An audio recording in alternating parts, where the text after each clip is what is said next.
Kita beralih ke informasi selanjutnya, Saudara. Setelah sempat buron selama 3 tahun, terpidana kasus asusila anak di bawah umur di Kabupaten Kepulauan Tanimbar akhirnya ditangkap di Halmahera Tengah.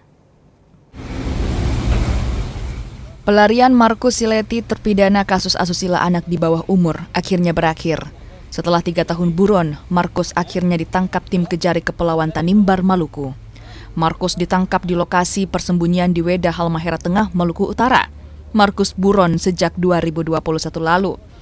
Markus telah divonis bersalah oleh pengadilan atas perbuatannya di Saumlaki pada tahun 2019 dan 2020.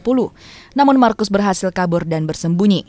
Adapun kasusnya adalah pasal 81 ayat 1 Undang-Undang Nomor 1 Nomor 17 Tahun 2016 tentang perlindungan anak dengan pidana penjara selama 13 tahun.